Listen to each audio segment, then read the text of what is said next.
Welcome back to my new blog. और आज की ब्लॉगिंग की स्टार्ट मेरी मथुरा से हो रही है और अभी मैं ऑटो में बैठ चुकी हूँ क्योंकि मुझे टाइम नहीं मिला आगे से ब्लॉगिंग करने का। अभी मैं जा रही हूँ द्वारिकाधीश, तो चलो फिर जल्दी से निकलते हैं। और मैं अभी पहुँच चुकी हूँ यमुना नदी के तट पे। इस नदी को पार करके जाना पड़ेगा मुझे कृष्ण जन्मभूमि और किले में। चलो फिर मेरी बोट भी रेडी है और अब इसमें मैं जाऊंगी यमुना नदी पार, किला और बहुत सारी मंदिरें हैं, तो देख के ही पता चलेगा कि कहाँ कहाँ हम जाने वाले हैं। तो चलो फिर चलते हैं।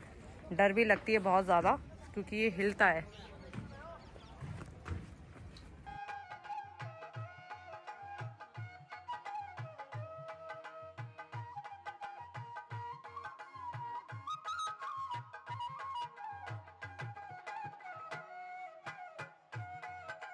ये आप दूर नजर मारेंगे तो ये वासुदेव घाट है और यहीं से वो कृष्ण जी को ले गए थे इस यमुना नदी पार करवा के गुरुकुल को।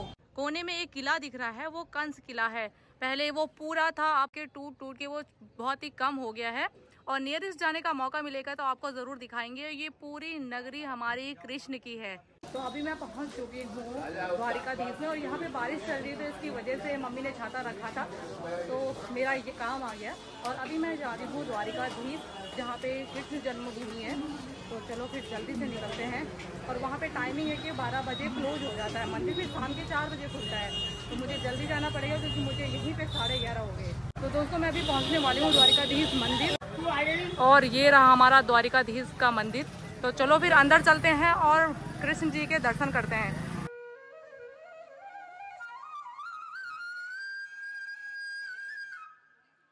तो द्वारिकाधीश के दर्शन करके भी आ चुकी हूँ मैं और फिर से यहाँ पर भी अलाउ नहीं था अंदर, तो इसलिए दिखा नहीं पाई मैं आपको। लेकिन बहुत ही सुंदर उनकी जो मूर्ति है वो बहुत ही सुंदर है।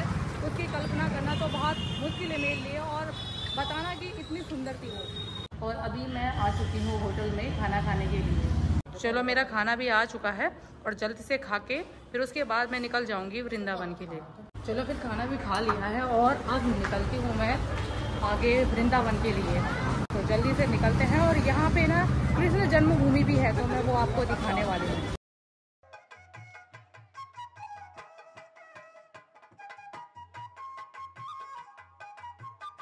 और अभी मैं पहुँच चुकी हूँ कृष्ण जन्मभूमि में। तो चलो फिर अंदर चलते हैं। इंतजार की घड़ी भी खत्म हो गई है और मैं पहुँच चुकी हूँ, ये देखिए, कृष्ण जन्मभूमि में। और चलो फिर अंदर चलते हैं और कृष्ण जी के दर्शन करते हैं। और यहाँ पे देखिए बहुत सारे लोग आ रखे हैं बहुत जगह जगह से दर्शन करने के लिए, तो बहुत अच्छा लगा यहाँ पे आके। चलो फिर कृष्ण जी के दर्शन करके भी मैं आ चुकी हूँ, लेकिन यहाँ फिर से मुझे लगता है कि हर किसी मंदिर में यहाँ पे कैमरा अलाउ नहीं है, तो यहाँ पे मैं दिखा नहीं पाई। तो चलो फिर चलते हैं अपनी आगे की जर्नी के लिए। कृष्ण जन्मभूमि घूम के भी आ चुकी हूँ मैं और अब मुझे यहाँ से नॉर्मल ट्रैकर या बस जाती होगी वो पकड़नी और यहाँ से मुझे वृंदावन के लिए निकलना है। तो गाइस मैं पहुँच चुकी हूँ वृंदावन के पागल बाबा मंदिर में। और मैं पागल बाबा मंदिर के बारे में आपको बताना चाहती हूँ कि वो कृष्ण की भक्ति में इतने मगन हो गए थे, वो बिल्कुल पागल हो गए थे। तो इसी की वजह से उनके नाम से यहाँ पागल बाबा मंदिर बना है।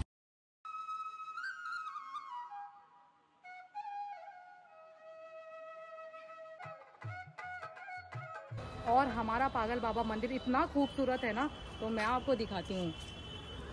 ये देखिए, और मुझे इतनी दूर चढ़ के जाना है। ये देखिए जहाँ पे लोग हैं वहाँ तक मुझे जाना है। चलो फिर जल्दी से चलते हैं पागल बाबा मंदिर में। और बस पहुँच गई मैं पागल बाबा मंदिर। और यहाँ पे आके तो जो शांति है वो कहीं नहीं है। यहाँ की वाइब भी ऐसी है ना कि क्या बताऊँ मैं। सच में यहाँ पे इतनी ज़्यादा गर्मी हो रही है और यहाँ आके बिल्कुल भी महसूस नहीं हो रही है वो गर्मी। यहाँ पे देखिए कितने ज़्यादा भक्तजन है। तो चलो अंदर चलते हैं और पागल बाबा के दर्शन करते हैं। और यहाँ पे है पागल बाबा मंदिर, उसके भी दर्शन कर लिए हैं और बहुत अच्छा है यहाँ पे। तो चलो अभी ऊपर चलते हैं। ऊपर भी बहुत ज़्यादा मंदिरें हैं तो आपको वहाँ पे भी दिखाएंगे। चलो फिर दूसरी मंजिल पे पहुँच चुकी हूँ मैं, जहाँ पे पागल बाबा की दूसरी मंदिर है। तो चलो फिर आपको क्यों ना दिखाई जाए वो। मंदिर परिषद के 5वें मंजिल में पहुंचने के बाद यहाँ पे आपको मैं खूबसूरत नज़ारा दिखाने वाली हूँ। और यहाँ पे ना ये देखिए पूरा वृंदावन का नज़ारा कितना मस्त लग रहा है। यहाँ पे 5वीं मंजिल में हर एक भगवान जी स्थित है हमारे, और ये 6वीं मंजिल है। यहाँ पे भी लक्ष्मी नारायण भगवान स्थित है 6वीं मंजिल में, और ये मंदिर बहुत ही खूबसूरत है। और यहाँ पे जगह जगह के लोग आ रखे हैं घूमने के लिए। यहाँ से देखिए गोकुल की गाय कितनी ज्यादा है, और यहाँ पे हमारे नियरेस्ट में ही यहाँ पे गौशाला है।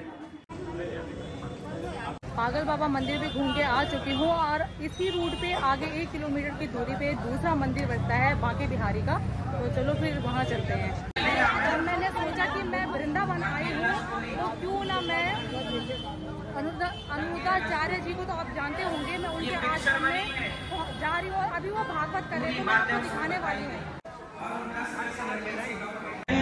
तो यहाँ देखिए फर्स्ट टाइम मैं अनुरुद्धाचार्य को इतनी नजदीक से देख रही हूँ।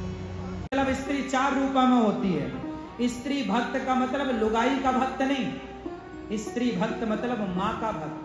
तो अभी मैं अनुरुद्धाचार्य जी के आश्रम में पहुंच चुकी हूँ। अभी तो वो भागवत कर रहे थे, उनसे मिल नहीं पाई, बहुत मुश्किल है उनसे मिलना। लेकिन यहाँ पे उनका जहाँ पे भोजन बनता है लाखों लोगों के लिए एक दिन में, और यहाँ पे वृद्ध माताएं भी रहती है, तो मैं आपसे उनको मिलवाने वाली हूँ। वैसे तो अनुरुद्धाचार्य जी को आप जानते होंगे कि वो कौन है, उनका इंट्रोड्यूस तो देने की जरूरत नहीं।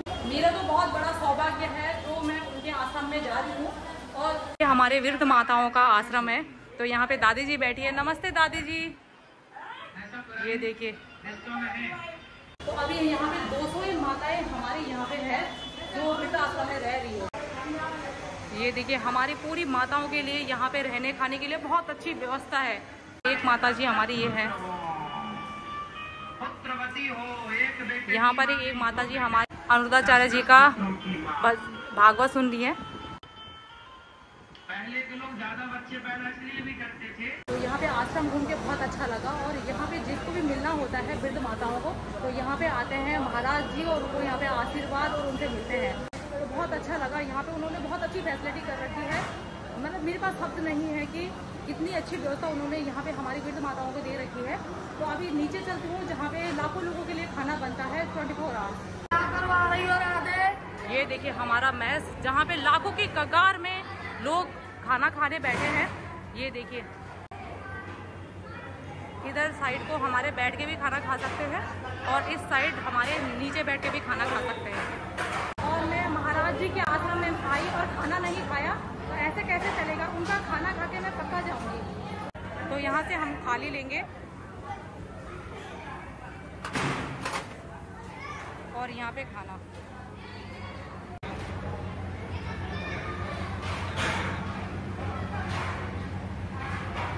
फ्री सेवा है यहाँ पे महाराज जी की तरफ से।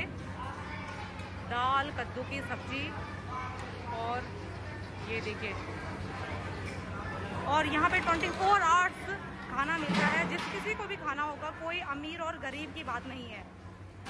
ये देखिए, तो चलो मैं भी खाती हूँ, और मेरा तो ये तो सौभाग्य है जो मुझे ये खाना खाने को मिल रहा है। मेरे तो सौभाग्य है कि सच में मुझे तो बिलीव नहीं हो रहा कि मैं यहाँ पे आई हूँ उनके आश्रम में, और मुझे खाने का मौका मिल रहा है।